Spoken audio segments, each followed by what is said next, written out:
రూపాయల పెట్టుబడులను ఆకర్షించడమే కాదు అమెరికా, జపాన్, సింగపూర్, అదేవిధంగా దావోస్ లాంటి నగరాల్లో పర్యటించి ఈ దేశానికి ఈరోజు పెట్టుబడులను సాధించినాం. అదే కాకుండా ఈరోజు జపాన్కి సంబంధించిన మేయర్ గారు ఈ ప్రత్యేక రాష్ట్ర అవతరణ దినోత్సవంలో పాల్గొనడం ద్వారా మనకు స్ట్రాటజిక్ పార్ట్నర్గా మన తెలంగాణ, ముఖ్యంగా హైదరాబాదు నగరాన్ని పారిశుద్ధ్య రహిత నగరంగా తీర్చిదిద్దడానికి జపాన్ మనకు సహకరిస్తుంది. అందుకే ఈరోజు రాష్ట్ర అవతరణ దినోత్సవంలో వారు కూడా పాల్గొనడం జరిగింది. వారికి కూడా మనస్ఫూర్తిగా అభినందనలు తెలియజేస్తున్నాను తెలంగాణ ప్రజల తరఫున. అందుకే ఈరోజు తెలంగాణ రాష్ట్ర ప్రభుత్వం భవిష్యత్తు ప్రణాళికలు రచించుకోవడానికి తెలంగాణకు ఒక విజన్ డాక్యుమెంట్ తీసుకురావాలని, ఆ విజన్ డాక్యుమెంటే తెలంగాణ రైజింగ్ 2047. ఈరోజు ఆ పాలసీ డాక్యుమెంట్ ద్వారా రాబోయే తరాలకు భవిష్యత్తు ప్రణాళికలు అందించడమే కాదు తెలంగాణ రాష్ట్రాన్ని ప్రపంచంతోనే పోటీ పడే విధంగా అభివృద్ధి పదం వైపు నడిపించాలన్న ఒక పాలసీ డాక్యుమెంట్ను తెలంగాణ రాష్ట్రం తీసుకురావడానికి ప్రయత్నం చేస్తుంది అని చెప్పి తెలియజేయడానికి నేను ఎంతో సంతోషిస్తున్నాను. ప్రపంచ నగరాలతో ధీటుగా హైదరాబాదు నగరాన్ని తీర్చిదిద్దేందుకు ప్రణాళికలు రూపొందిస్తున్నాం. మూసీ నదికి పూర్వ వైభవం తెచ్చేందుకు మూసీ పునరుజ్జీవన ప్రాజెక్టును మనం చేపడుతున్నాం. బాపు ఘాట్ను అంతర్జాతీయ స్థాయిలో గాంధీ సరోవర్గా తీర్చిదిద్దాలని మనం అనుకుంటున్నాం. అంతర్జాతీయ ప్రమాణాలతో భారత్ ఫ్యూచర్ సిటీ, ఈ దేశంలో ఏ నగరమైనా ఎప్పుడో పూర్వతరాలు ప్రారంభించిన నగరాలను కొంచెంగా విస్తరించుకుంటూ వస్తున్నాం. కానీ భారతదేశంలో పూర్తి స్థాయి ప్రణాళికబద్ధమైన మహానగరం లేకపోవడం ఒక లోటుగా భావించి ఈరోజు న్యూయార్క్, టోక్యో లాంటి నగరాలతో పోటీ పడే విధంగా భారత్ ఫ్యూచర్ సిటీని మనం ఈరోజు ఎయిర్పోర్టుకు దగ్గరలో ప్రారంభించుకుంటున్నాం. 30,000 ఎకరాలలో ప్రపంచ స్థాయి ప్రమాణాలతో ఈరోజు నూతన నగరాన్ని నిర్మించుకోవడానికి మనం ప్రణాళికలు రచించుకున్నాం, ముందుకు వెళ్తున్నామని తెలియజేయడానికి ఈరోజు సంతోషపడుతున్నాను. ఆ భారత్ ఫ్యూచర్ సిటీలో ఏఐసిటీ, స్పోర్ట్స్ సిటీ, ఫార్మా సిటీతో పాటు లైఫ్ సైన్సెస్, హెల్త్ సిటీలను ఏర్పాటు చేస్తాం. ఇందుకోసం ఫ్యూచర్ సిటీ డెవలప్మెంట్ అథారిటీని ఏర్పాటు చేసినాం. ప్రణాళికలు రచించడానికి పాలసీ డాక్యుమెంట్ను మనం ఇప్పటికే రూపొందించుకున్నాం. తొందరలోనే హైదరాబాద్లో నిర్మించబోయే భారత్ ఫ్యూచర్ సిటీ ప్రపంచ పెట్టుబడులకు ఒక కేంద్రంగా మారబోతుందని తెలియజేయడానికి నేను సంతోషపడుతున్నాను.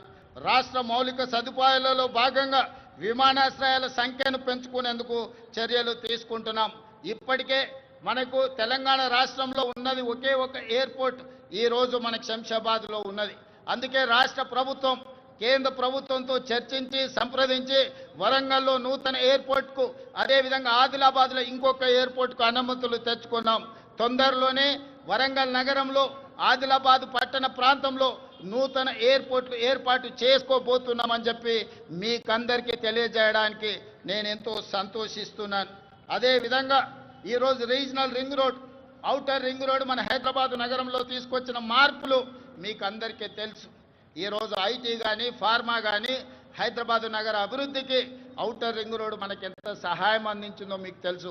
160 కిలోమీటర్ల ఔటర్ రింగ్ రోడ్ ఇంత అభివృద్ధి చేస్తే ఈనాడు రీజనల్ రింగ్ రోడ్డును ప్లాన్ చేస్తున్నాం. RRRని 360 కిలోమీటర్ల పొడవున హైదరాబాద్ తెలంగాణ నగరాన్ని చుట్టుముట్టే విధంగా ఈరోజు రీజనల్ రింగ్ రోడ్డును మనము నిర్మించుకోబోతున్నామని తెలియజేయడానికి నేను సంతోషపడుతున్నాను. రీజనల్ రింగ్ రోడే కాదు, ఔటర్ రింగ్ రోడ్డు నుంచి రీజనల్ రింగ్ రోడ్ వరకు రేడియల్ రోడ్లను వేసుకోవడం ద్వారా మన నగరాన్ని మహానగరంగా ప్రపంచ దేశాలతో పోటీ పడే విధంగా తీర్చిదిద్దాలని ఈనాడు తెలంగాణ ప్రజా ప్రభుత్వం ఉక్కు సంకల్పంతో ముందుకు వెళ్తున్నది. దీనికి మీరు అందించిన సహకారానికి నేను మనస్ఫూర్తిగా కృతజ్ఞతలు తెలియజేస్తున్నాను. అదేవిధంగా హైదరాబాద్ నగరంలో ఈ పక్క నుంచి వెళ్తున్న మెట్రో మీరు అందరూ చూస్తున్నారు. ఆనాడు కీర్తిశేషులు జైపాల్ రెడ్డి గారు పట్టణాభివృద్ధి శాఖ మంత్రిగా ఉన్నప్పుడు డాక్టర్ వైఎస్ రాజశేఖర రెడ్డి గారు ముఖ్యమంత్రిగా ఈ మెట్రోను మన హైదరాబాద్ నగరానికి పరిచయం చేశారు. ఆనాడు దేశంలోనే 2వ స్థానంలో ఉండే ఈ 12-13 ఏళ్ళు మెట్రో విస్తరించకపోవడం వల్ల 9వ స్థానానికి హైదరాబాదు నగరం పడిపోయింది. అందుకే ముఖ్యమంత్రిగా బాధ్యతలు చేపట్టిన వెంబడే విస్తరిస్తున్న నగరానికి మెట్రోని విస్తరించాలి, పేదలకు అందుబాటులోకి తీసుకురావాలని ఈరోజు మెట్రోని పూర్తి స్థాయిలో విస్తరించడం ద్వారా ప్రతి ఒక్కరికి మెట్రోని అందుబాటులోకి తీసుకురావాలనే ప్రయత్నం చేస్తున్నాం. తొందరలోనే మెట్రో విస్తరణ పనులను కూడా ప్రారంభించుకోబోతున్నామని మీకు అందరికీ చాలా సంతోషంతో తెలియజేస్తున్నాను మిత్రులారా. అదేవిధంగా శాంతి భద్రతలు ఎక్కడైనా ప్రపంచంలో పెట్టుబడులు రావాలంటే దేశంలో శాంతి భద్రతలు ఉండాలి.